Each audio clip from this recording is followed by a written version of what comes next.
이 삶이 복되게 마무리되는 것을 모든 사람이 가지고 있는 소박한 꿈입니다.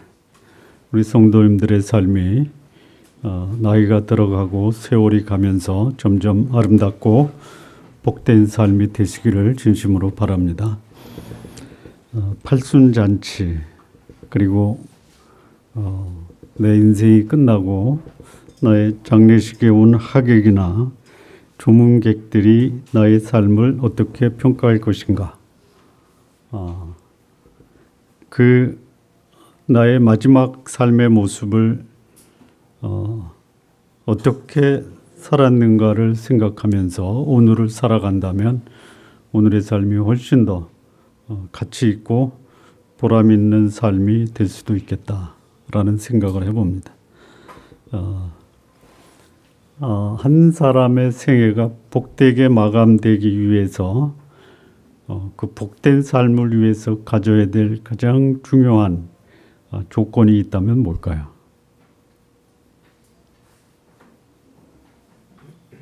한번 내 삶이 마지막이 아주 아름답고 복되다라는 그런 평가를 받기 위해서 내 삶이 어떻게 살아져야 되느냐라고 할 때 가장 중요한 요소가 뭘까요? 후손, 자녀. 한번 생각해 보시죠. 우리 성도님들의 자녀들이 잘 되지 않기를 바라는 성도님들 없죠? 근데 잘 되고 있죠? 죽음을 아쉬워하는 사람들의 소리를 들어야지. 아쉬워하는 사람도 있죠. 아깝다. 자, 나의 자녀들이 내가 기대하는 이상의 아름답고 복된 삶을 살기 위해서 부모된 우리가 살아야 되는 삶의 모습은 뭡니까? 어떻게 내가 살면 내 자녀들이 아름답고 복된 그런 자녀로 잘 커서 나보다 더 위대한 삶을 살 수 있는 그런 평가를 받을 수 있을까요? 내가 어떤 모습을 보여줘야 될까요? 이걸 다 모아서 한마디로 얘기하면 내 삶의 각 영역을 균형 있게 산다. 균형 감각을 산다. 내 삶의 균형 감각을 갖고 사는 것이 나의 자녀에게 줄 수 있는 최고의 선물이다. 자, 우리 인생이 어떻게 시작되냐면 출생으로 시작이 되는데, 출생하면 나에게 주어진 인생이 마치 뭐와 같냐면 절벽과 절벽 사이에 놓여진 외줄과도 같다. 공감하십니까? 그러네. 내 인생이 절벽과 절벽 사이에 놓여 있는 외줄과도 같다. 이게 외줄이 조금 넓으면은 이제 그 소위 좁은 다리가 되고, 이게 조금 넓으면 여러 사람이 다닐 수 있는 다리가 되고, 이게 견고하면 뭐 소위 그 샌프란시스코에 있는 골든 브릿지 같은 게 되는 거죠. 이게 줄어들면 외줄이 되는 거고, 여러분의 인생이 그 절벽과 절벽 사이에 있는 아스팔트입니까? 아니면 외줄입니까? 외줄로 생각하세요. 시작에서 마지막까지 떨어지지 않고 갈 수 있는 유일한 방법이 뭐예요? 떨어지지 않는다죠. 어떻게 하면 안 떨어집니까? 균형이에요. 균형이에요. 이거 외에는 없습니다. 만약에 한쪽으로 쏠렸다. 어떻게 돼요? 그냥 곤두박질이에요. 이쪽으로 쏠렸다. 곤두박질이에요. 균형을 잡아야 되는 거예요. 균형. 오늘 여기 나오는 이 사무엘, 나이가 들었어요. 출생서부터 특별한 사람이에요. 출산 과정에서 그의 부모는 사무엘을 위해서 헌신적으로 이 사무엘이 바람직하게 자라도록 온갖 혼신의 노력으로 이 사무엘을 키웠어요. 그래서 사무엘은 그의 영적 스승 엘리가 그 이스라엘을 얻고 또 고통스럽게 만들었던 이스라엘을 아름답고 밝고 건강한 신앙의 공동체로 만들었어요. 그리고 그도 나이가 들었습니다. 그래서 이 사무엘은 그의 아들 둘을 이스라엘의 사사로 세웠습니다. 그 아들의 이름이 뭐냐? 장자는 요엘이요 차자는 아비야라. 요엘의 뜻은 뭐냐? 하나님이 나에게 말씀하셨다. 아비야는 뭐냐? 하나님은 나의 아버지다 이거예요. 여러분 자녀가 하나님의 말씀을 듣고 살려고 그 이름을 요엘이라 줬습니다. 하나님을 나의 아버지라고 모시고 살라고 그 이름을 아비야라 줬습니다. 그래서 이 사무엘은 그 아들 둘이 장성해서 그 아들 둘을 이스라엘의 사사로 세웠습니다. 사사. 이스라엘을 통치하는 통치자로 세웠습니다. 그리고 그들이 백성들이 가져오는 송사를 해결하는 결정을 내립니다. 이 결정을 내릴 때 사무엘의 아들들이 뇌물을 받고 판결을 굽게 했다. 여러분 이 판관들, 판사들이 해야 될 이 판결의 기본 조건은 뭐냐? 바르게 하는 겁니다. 바르게. 그런데 굽게 한 거예요. 그리고 백성들은 이 사실을 보고 우리에게 더 이상 사무엘의 아들들이 우리를 다스리는 이것을 원치 않는다. 우리에게 왕이 필요하다. 왕을 구하게 됩니다. 사무엘이 그것을 기쁘게 여기지 않고 하나님께 기도합니다. 그랬더니 하나님이 이렇게 말씀합니다. 이스라엘 백성이 너희를 버린 것이 아니라 여호와 나를 버렸다. 이렇게 얘기합니다. 여러분 사무엘의 인생 마지막을 보면서 그의 마지막 삶을 어떻게 평가할까요? 그는 자식 농사 잘못해서 그가 인도했던 하나님의 백성이 하나님을 버리고 사람을 자신의 지도자로 택하게 만든 장본인이 되었다. 이렇게 하지 않겠어요?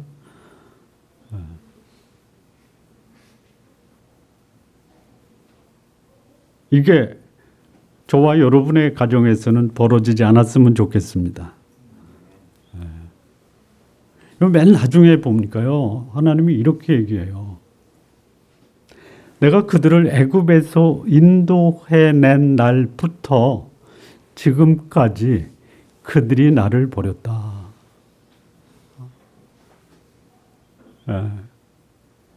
전 기간 동안 그런 게 아닌데요. 이스라엘 백성, 하나님의 백성들의 마음속에 언제라도 하나님을 떠날 수 있는 이 하나님으로부터 멀어지는 불신앙의 삶이 가능하다.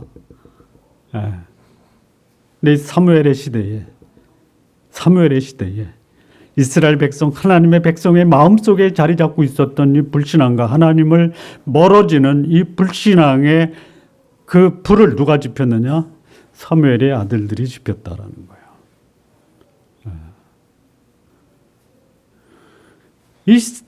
이 사무엘이 사회적으로, 종교적으로, 정치적으로, 외교적으로, 국방적으로요. 괄목할 만한 업적을 세웠어요. 사사의 마지막 사사로 이스라엘을 반석 위에 세웠어요. 그럼 그것을 계승시켜야 되는데 아들들이 그 일을 망친 거예요. 농사 중에 가장 가치 있는 농사가 뭐예요? 잘 지시기 바랍니다. 여러분 농사를 잘 짓기 위해서 농부가 해야 될 일이 뭐예요? 하나만 고른다면 1번 씨를 잘 고른다. 2번 비료를 잘 친다. 3번 그 뿌린 씨에 자신의 인생과 시간을 다 드린다. 뭐겠어요? 씨는 좀 그렇더라도 비료는 좀 못 줘도 이 자식에게 내 인생을 걸고 농사를 지어야 되지 않겠냐. 사무엘이라는 이 선지자, 제사장, 사사의 씨는 좋았어요. 아마 좋은 환경 속에서 잘 자라도록 모든 삶의 환경을 만들어 줬을 거예요. 그런데 못한 게 있어요. 뭐예요? 삶과 시간을 자식에게 주지 않았다. 여러분 사무엘이 그렇게 위대한 인물이 됐던 것은 그의 부모가 출생 전부터 기도했어요. 그리고 출생하고 하나님의 전에 자기 아들을 하나님께 드렸습니다. 시간 나는 대로 이 자식을 찾아서 그의 필요를 채워주고 교제하고 대화하고 어떻게 사는 것이 하나님의 뜻에 합당한 삶인지를 부모로서 양육을 했어요. 그런데요, 이 사무엘의 아들들을 보면요, 어떻게 어디서 어떤 어머니에게서 태어났는지 언급이 없죠. 사사가 될 때까지 사무엘의 아들들이 어떻게 성장했는지 전혀 기록이 없죠. 그리고 사사가 됐어요. 그리고 첫 번째 한 게 뭐예요? 뇌물을 받고 판결을 잘못했다라는 거예요. 그리고 백성들이 하나님께로부터 돌아섰다라는 게 전부예요. 그 얘기는 뭐예요? 출생서부터 그에게 세습된 사사의 직함을 주기까지 사무엘은 그 아들들에 대해서 무엇을 했는지 알 수가 없어요. 왜 그럴까요? 알 수가 없는 이유는 뭐예요? 기록할 만한 것이 없었다. 그러니 나이가 들었어요. 그가 뿌렸지만 제대로 가꾸지 않은 열매를 걷고 만 거예요. 우리 성도님들 좋은 씨도 뿌리시고요. 좋은 환경에서 가꾸시고요. 그리고요. 여러분의 인생을 여러분의 자녀들에게 투자하시기 바랍니다. 하나님이 나에게 맡기신 기업이 있어요. 그 기업의 최고의 기업이 뭐예요? 자식은 여호와의 주신 기업이다. 물론 하나님은 땅도 주셨어요. 이게 뭐냐? 나의 영향력, 나의 일터 주셨어요. 그리고 거기에 더불어 더 귀한 기업으로 우리에게 주신 기업이 뭐냐? 자녀입니다. 자녀. 알죠? 자녀들이 아빠가 엄마가 나에게 어떻게 나를 귀히 여기고 양육하는지 알죠? 제일 부모로서 나에게 맡기신 기업을 바람직하지 않게 관리하는 가장 바람직하지 못한 모습이 뭐예요? 뭐예요? 뿌려놓고 방치하는 거예요. 방치하지 마십시오. 방치하면 어떻게 돼요? 뿌려놓은 씨가 자라지도 못하고 땅속에 머무르는 대로 그 주변에 있는 잡초의 영향을 받아서 흔적도 없이 사라질 수 있다.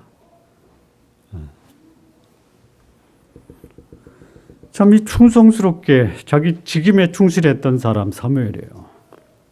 근데 그 인생 마지막 나이가 들어 늙었을 때의 그의 인생은 참 보는 사람으로 하여금 안타깝게 만들었다. 시간을 들여서 자녀들을 제대로 하지 못한 그 결실이 오늘 사무엘의 마지막 인생의 결실을 맺는데 어떤 결실이냐? 첫 번째는요. 1절에서 3절. 나이가 늙었어요. 그래서 아들들을 사사로 삼았어요. 아들의 이름이 요엘과 아비아입니다. 사사가 되었어요. 그런데 그 아들들이 자기 아버지의 행위를 따르지 아니하고 이익을 따라 뇌물을 받고 판결을 굽게 했다. 여러분 복의 개념이 뭐냐면요. 똑바로 사는 거예요. 시편 1편에 보면 복 있는 사람은 해서 이 복이라는 것이 어떤 뜻이냐? 똑바로 걷다라는 거예요. 똑바로 걷다가 구부러지면 어떻게 돼요? 고꾸라지는 거예요. 부모의 삶의 복이 뭐냐? 자녀들이 똑바로 가게 하는 거예요. 그러니까 이 사무엘 나이 늙었을 때 아들들을 세웠어요. 아주 폼나게 아마 임명식도 했을 거예요. 거창하게 민족적으로 거국적으로 사자 임명식을 했을 거예요. 그리고 백성들은 이제 사무엘 시대가 끝나고 사무엘 아들 시대가 왔다. 새로운 시대가 펼쳐진다. 그런데 사무엘의 아들들이 한 게 뭐예요? 복을 화로 바꾸는 정도로 가는 것을 막고 빗나간 길로 간 거예요. 여러분 나이가 들어서 추수하고 난 다음에 뭐를 해요? 추수하고 나서 우리 옛날 농업시대에 가을거지 끝나고 겨울에는 뭐 하는 거예요? 쉬는 거죠. 쉬는 거예요. 내가 이뤄놓은 그 곡식을 가지고 그것을 겨우 내내 함께 먹고 즐기면서 그 다음을 준비하는 거죠. 이 안식의 기간이에요. 그러니까 노년은 뭐다? 안식의 기간이에요. 관조의 기간이에요. 내가 이뤄놓은 것을 보고 감사하고 감격하고 그리고 내 후손들에게 내 삶을 이어나갈 수 있도록 격려하는 기간이 인생의 노년이에요. 자식을 바라보는 기쁨이 최고의 기쁨입니다. 반응들이 별로 없어.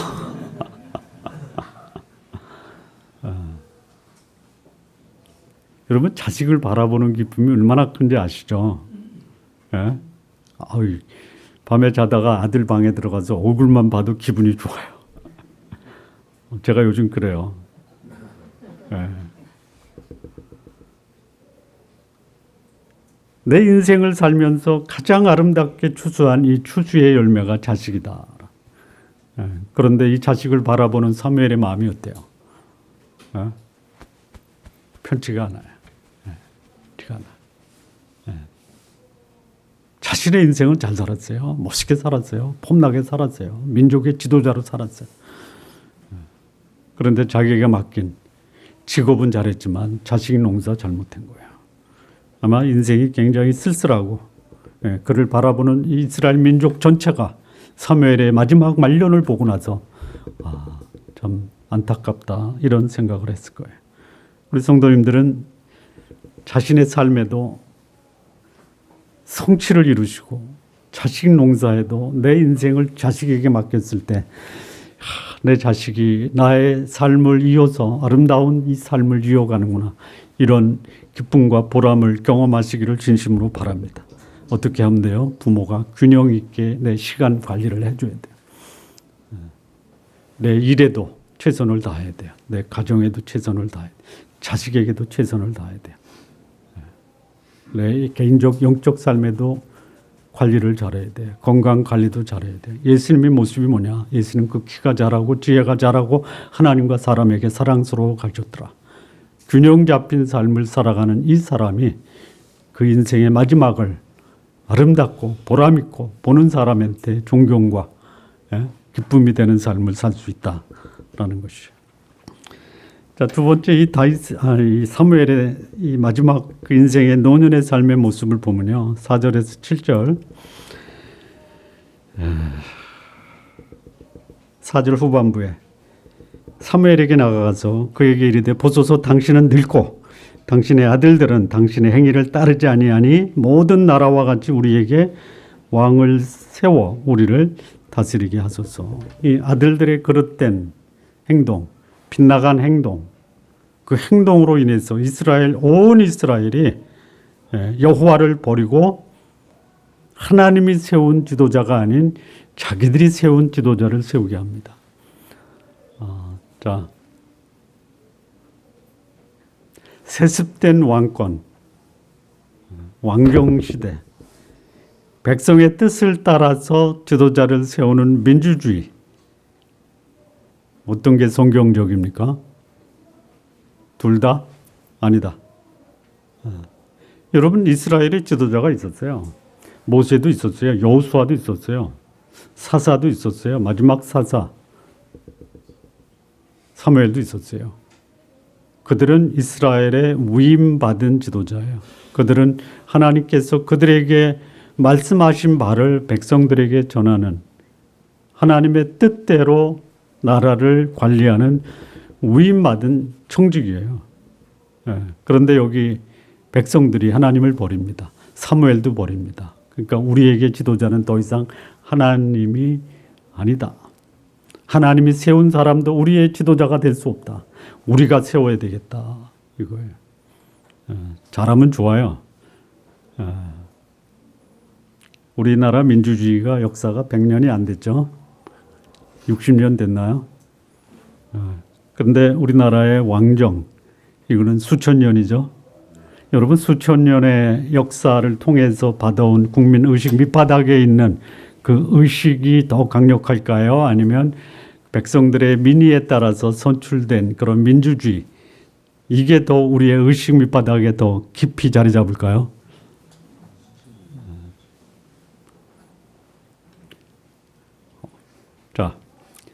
당신 인생 알아서 하십시오라고 하는 게 편합니까? 아니면 이렇게 해주시는 게 어떻겠습니다라고 여러분들에게 제안하고 또 안내해주고 그렇게 어떤 제도적으로 해주면 여러분 편합니까? 어디에 더 익숙해요? 예? 제도적으로 이렇게 해주기를 바라죠. 거기에 우리가 구속당하고 있죠. 이건 아닌데 하는데도 익숙한 거예요. 옛날 우리 왕정 시대에 우리는 뭐냐면요. 그냥 우리보다 높은 권위 앞에서는 그냥 바짝 무릎 꿇고 우리보다 밑에 있는 사람한테는 밟고 다녔잖아요. 여기에 더 익숙한 거예요. 그런데 어느 날 자유가 주어졌어요. 거저 주어졌어요. 그러니까 누릴 줄 몰라요. 그러니까 이런 혼란의 상황에서 신가진 자들이 계속 누르고 있는 거예요. 그게 또 익숙해지니까 거기에 적응하고 사는 거예요. 자유를 주면은요, 누릴 줄 알아야 돼요. 자유를 줬을 때 누릴 줄 아는 사람들의 삶의 모습이 뭐예요? 뭐예요? 책임이에요, 책임. 책임이에요. 책임은 없고 자유롭게 살다가 보니까 이게 자유가 뭐예요? 그냥 굽는 거예요. 삐뚤어 가는 거예요. 왕정 자체가 잘못된 게 아니에요. 민주주의 자체가 잘못된 거 아니에요. 최종 권위가 누구예요? 하나님인데 하나님의 권위를 제외하고 한 사람의 권위가 최고의 권위가 되고 백성들의 뜻이 최고의 권위가 되는 거예요. 좋으면 괜찮아요. 좋으면.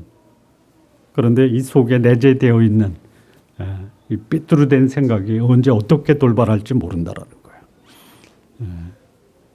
이 사무엘 자체가 잘못된 게 아니고요. 사무엘 아들들 자체가 잘못된 게 아니고요. 이 내 속에 있는 인간 마음 속에 있는 삐뚤어된 생각을 확산시켜 놓은 거예요. 보세요. 엘리 제사장 때 또 사사 시대 때 사람들이 자기 의견에 소론대로 마음대로 했어요. 사무엘이 들어오면서 나라가 안정됐어요. 하나님을 섬기는 백성이 됐어요. 하나님의 백성 그들이 하나님의 뜻에 순종하느냐? 아닐 수도 있어요. 한 사람 지도자가 어떻게 하나님 앞에서 바르게 서느냐? 그가 속한 공동체를 바르게 인도해 나갈 수 있어요. 우리 성도님들 한 분 한 분이 다 하나님 앞에서 저는 하나님의 뜻에 합당한 순종하는 삶을 살겠습니다. 내게 주신 각 삶의 영역에서 하나님의 뜻을 반영하는 삶을 살겠습니다. 그러면 내가 속해 있는 나의 공동체는요, 건강하고 아름답고 그리고 아름다운 열매를 맺는 거예요. 언제 빗나갈 수 없어요. 여러분의 삶, 개인적인 삶에도 마찬가지예요. 내가 하나님 말씀 앞에서 하나님과 더불어 교제하면 내 삶은 바르고 건강하게 갈 수 있는데 금방 빗나갈 수 있어요. 나도 빗나가고요. 내 가족도 빗나가고요. 내가 속해 있는 신앙의 공동체도 빗나갈 수 있는 거예요. 여기 사무엘의 마지막 그 삶의 노년에 어떤 모습이 있었느냐. 백성들이 하나님을 버리는 거예요. 제가 제일 마음에 부담 있는 게 뭐냐. 저를 알았던 분이 언젠가 하나님을 떠나서 하나님 없이 삶을 살아가는 사람이 있을까. 이게 제일 제 마음속에 가지고 있는 가장 큰 부담입니다. 오히려 저를 몰랐던 분들이 저를 알고 나서 하나님 없이 살다가 이제는 하나님과 더불어 하나님의 뜻에 합당한 삶을 사는 그런 사람으로 변화되었다라는 그런 모습을 제가 보기를 원합니다. 제가 지나친 욕심일까요? 아니다라고 해주십시오.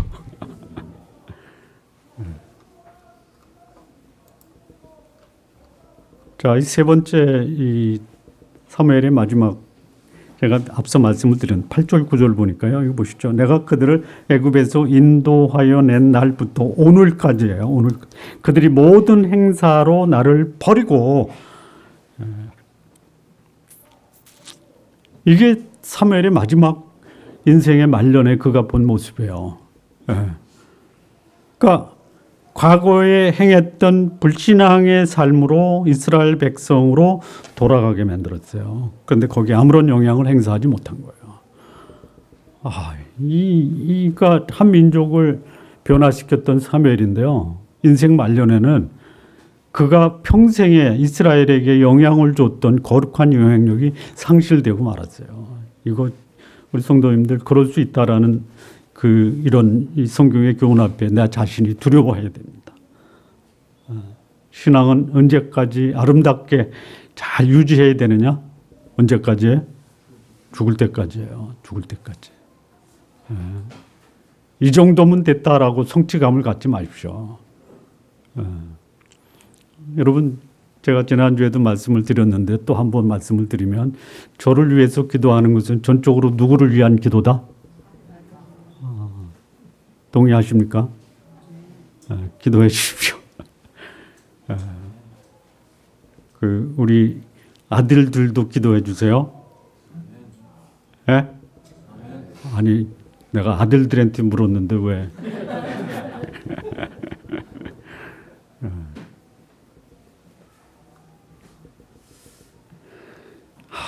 자, 이 사무엘이 자기 아들들 제사에 참여 안 시켰겠어요? 자기가 그 사사로서 통치할 때 보여주지 않았겠어요? 근데 이런 것 같아요. 그러니까 시간을 안 냈다라는 것도 있지만요. 시간을 안 내지 않고 데려다녔을 거예요. 저도 우리 아들도 많이 근데 그거 가지고 영향을 못 받더라고요. 아빠 뭐 토요일마다 집에서 우리들 데려놓고 다른 분들하고 공부할 때 우리는 안 들었어. 뭐 이런 얘기를 하더라고요. 안 들릴 거예요. 그래도 스치고 지나가는 건 있겠죠.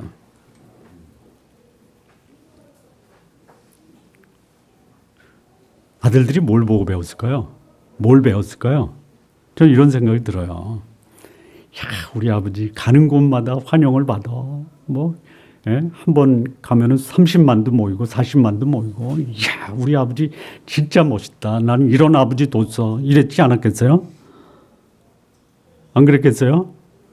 그런데 그들이 어느 날 사사로 임명이 됐어요. 이 뭐, 아버지가 누리는 그거보다 더 나는 폼나게 살아야지.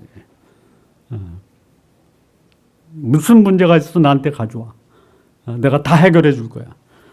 그래서 해결을 했어요. 결과가 뭐예요? 백성들이 들고 일어나는 거예요. 뭐를 보여주고 뭐를 가르쳐 줬냐? 폼나는 삶만 보여주고 가르쳐 준 거예요. 바르게 살고 하나님을 두려워하는 삶을 살고 백성을 기히 여기는 삶을 사는 이런 교훈을 받지 않고 백성들로부터 대접받고 폼나고 자기의 권한을 행사하고 이것을 배운 거예요. 그리고 그 집안은 망가진 거예요. 망가졌어요. 한 시대의 이 사무엘은요, 깜깜한 시대의 한 줄기 빛이었어요. 사막과 같은 세상에 한 줄기 소나기와 같은 이런 역할을 하고 떠난 거예요, 사무엘이. 여러분, 때를 따라 내려오는 이 그야말로 담비와 같은 삶을 살아야 되는데 한 줄기 소나기가 되고 끝나버렸어요. 깜깜한 밤중에 그 깜깜함을 밝히는 빛이 되어야 되는데 한번 반짝이고 사라지는 반딧불이 되고 만 거예요. 우리 성도님들 그렇게 살지 마십시오. 내 삶을 지속적으로 일관성 있게 내 주변을 밝히는 등불이 되시고요. 그리고 기양의 피로 내 삶을 내 주변 사람들을 적시되 한번 왔다가 사라지는 소나기가 아니라 때를 따라 내려오는 그 비가 되셔서 여러분의 주변을 아름답게 만드시기를 바랍니다. 마무리 짓겠습니다. 마무리. 하나님은 나의 삶을 결산할 때 내가 업적을 남겼느냐 그거 가지고 내 삶을 정산하십니다. 하셔야 돼요. 하나님은 우리에게 맡겨준 두 가지 축복이 있잖아요. 첫째는 뭐예요? 땅이에요. 땅. 둘째는 뭐예요? 후손이에요. 땅과 후손. 땅 관리는 잘했어요. 땅 관리 못지않게 자선 관리도 잘하십시오. 이 두 가지가 우리가 하나님 앞에 섰을 때 하나님이 우리의 삶을 정산할 때 두 가지를 가지고 정산. 땅 관리 어떻게 했냐? 자식 관리 어떻게 했냐?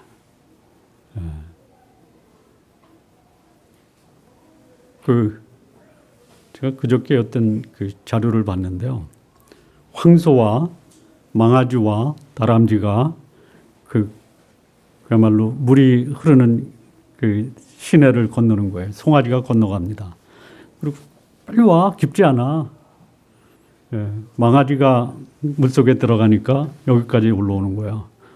그러면서 다람쥐한테 오지 마, 오지 마. 자기 기준대로 평가를 합니다. 여러분, 똑같은 환경에서요, 누구는 어떻게 살아요? 황소처럼 살아요. 누구는 망아리처럼 살아요. 누구는 다람쥐처럼 살아요. 다람쥐는 그 황소의 무릎까지 올라오는 데를 헤엄쳐져 가지 않고 걸어서는 못 가요. 들어가는 순간. 그러면 안 건너가고 여기서 지낼 수 있어요. 망아지는 이 턱까지 올라오는 물을 아주 간신히 갈 수 있어요. 이 황소는 그냥 뚜벅뚜벅 걸어서 아무런 일도 없이 갈 수 있어요. 어떻게 살아야 돼요? 다 건너가야 돼? 안 건너갈 수도 있어요. 자기 주어진 환경에서 바르게 살면 되는 거예요. 바르게 살면 되는 거예요. 어떤 청년이 그런 말을 하더라고요. 나는 황소인 줄 알았더니 지금은 다람쥐도 안 되네요. 그래서 나는 박수 쳤어요. 잘 됐다. 다람쥐가 황소처럼 살려고 하느냐? 그러지 말아라. 자기 주어진 삶에, 내 삶의 환경과 처지를 알고 거기에 충성스러운 삶을 살아가라. 여러분, 모든 자식을 황소처럼 키울 수 없어요. 내 자식이 다람쥐면요, 다람쥐에 걸맞게 살게 해주십시오. 남들이 건너가는 그 개천을 못 걷는다고 그 인생이 뭐냐라고 나무라지 마십시오.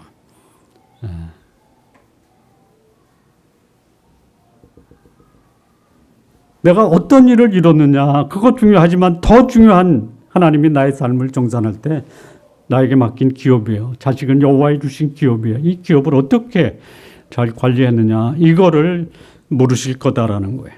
나의 자녀가 하나님 앞에서 경건하고 거룩하며 자신에게 주어진 삶을 하나님 뜻에 합당한 삶을 살도록 내 자녀를 잘 양육해야 돼요. 그렇지 않으면요, 내 인생은요, 여기 사무엘이 이런 삶을 맞을 거라고 누가 생각을 했겠어요.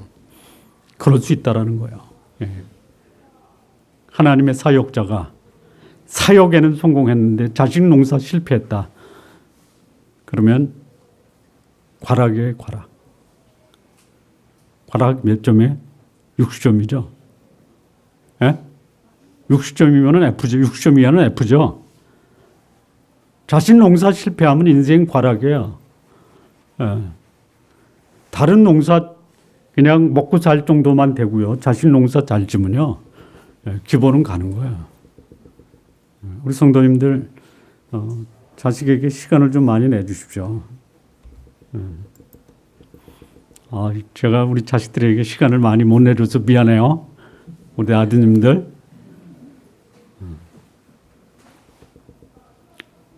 우리 좋은나무교회 성도 여러분, 내 삶의 주인 되신 하나님이 나의 인생을 복되게 인도하시기를 원한다면 나에게 주어진 내 삶의 과제들 충성스럽게 하십시오. 뿐만 아니라 나의 자녀들이 바르고 복되게 살아갈 수 있는 그런 자녀들을 양육하셔서 자녀들을 바라보는 여러분 인생의 후반년이 바라보는 기쁨이 여러분 가운데 가득하기를 진심으로 바랍니다. 기도하시겠습니다.